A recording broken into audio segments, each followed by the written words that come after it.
E pelo quinto ano consecutivo, a tabela do imposto de renda não vai sofrer correção pelo índice de inflação.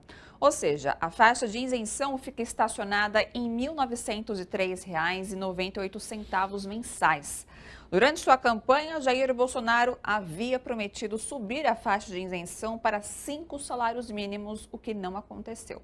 Para falar o que significa a não correção da tabela e os impactos diretos que isso traz aos trabalhadores, eu converso com o supervisor técnico do Diese, Vitor Pagani. Boa noite, Vitor. Seja bem-vindo aqui no seu jornal, tudo bom? Boa noite, tudo bem.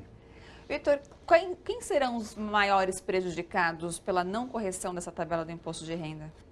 Então, a não correção da tabela, ela prejudica todas as pessoas que pagam imposto de renda, né? Como no Brasil não se cobra imposto de renda sobre lucros e dividendos, né? O Brasil é um dos únicos países do mundo onde não se cobra imposto de renda sobre lucros e dividendos, os mais prejudicados acabam sendo os trabalhadores, né? Sobretudo os trabalhadores assalariados e de classe média. Isso impacta, por exemplo, você recebia um valor, vamos exemplificar, hoje em dia esse valor é de quase R$ 1.904. Se eu recebia menos, eu não teria que pagar. Agora eu recebo mais um pouquinho, então eu vou ter que pagar, só que a questão do bem de consumo também acabam sofrendo alteração. Então...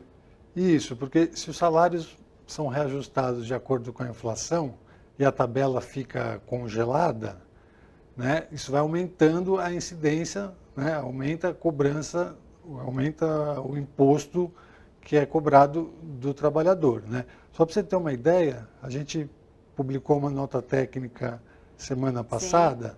Sim. E pegou o período desde 1996, pegou qual foi a inflação acumulada nesse período, comparou com as correções, né, acumuladas na tabela do imposto de renda no mesmo período. E a gente constatou que tem uma defasagem de quase 104%. Né? Então, o que significa essa defasagem, Vitor? Significa que, caso a tabela fosse corrigida de acordo com essa defasagem, por exemplo, a primeira faixa, a faixa de isenção, que hoje é 1903, 1904, ela deveria ser de... quase 3.000. 3.882, mais que o dobro. Né? Ou seja, já não pegaria essa população que hoje em dia paga essa faixa dos R$ 1.904. Isso, então todo mundo que tivesse rendimento inferior a 3.882, depois a gente verifica se o número exato é esse mesmo, ficaria isento de pagamento de imposto de renda. Quantas faixas hoje são de imposto de renda? Hoje são 5 faixas. Né? E na nota, nós também, além da proposta de correção da tabela, de acordo com essa defasagem, é proposto também a criação de 2 novas faixas, né, para tornar a tabela mais progressiva. Então, para quem tem rendimentos maiores, pagar proporcionalmente, né, pagar um percentual maior. Né? Então, hoje, a última alíquota é de 27,5%, aí é proposto que se criar mais 2 faixas, uma de 30% e uma de 35%. Porque hoje em dia, por exemplo, eu estou na primeira faixa, mas eu pago o mesmo valor de um produto que alguém da última faixa, por exemplo, que pagaria esses 27%. Isso, aí tem um outro... mais rico, né? Tem um outro problema da nossa estrutura tributária, que é o principal problema da estrutura tributária brasileira, é que ela cobra muito imposto sobre o consumo, né, e pouco imposto sobre renda e patrimônio. Né? Isso faz com que ela seja uma tributação regressiva, né? Então, que os ricos, proporcionalmente aos próprios rendimentos, paguem menos impostos do que os pobres. Né?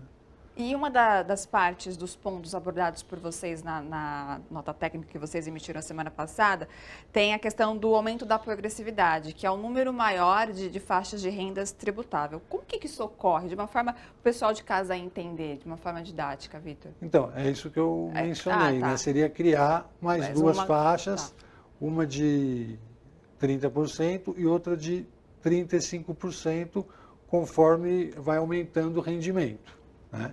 Então, na proposta que está na nota técnica, a gente faz a correção, né, de acordo com a defasagem do período, e introduz essas duas novas faixas. A faixa de 35% ficaria para os rendimentos que superarem em torno de R$17 mil, né? Então você tributa um pouco mais quem tem mais capacidade de pagamento. Com essa forma. Tributar os mais ricos, Vitor, seria a melhor forma de distribuição de renda? Se a gente fosse fazer uma análise. Tributar os mais ricos, né? Para que tenha essa tributação progressiva e mais justa, é uma ótima forma, né, de se distribuir renda, né? Seja tributando, acrescentando novas faixas no imposto de renda, seja tributando lucros e dividendos, ou mesmo heranças, grandes fortunas, né, que está prevista a tributação na nossa Constituição, mas até hoje não foi regulamentado. Então tem uma série de medidas que poderiam, ter essa distribuição melhor. Ao cobrar mais de quem né, pode pagar mais, resultar num país menos desigual, né? Porque se a gente o mercado ele tende a ir concentrando renda e ampliando a desigualdade, né?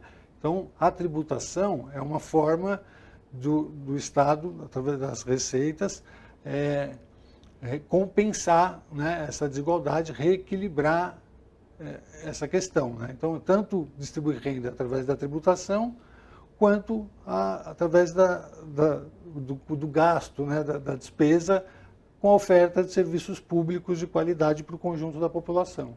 Perfeito. Vitor, obrigado, pela sua participação e esclarecimentos mais uma vez aqui na nossa sexta-feira. Obrigado, eu que agradeço. Até a próxima.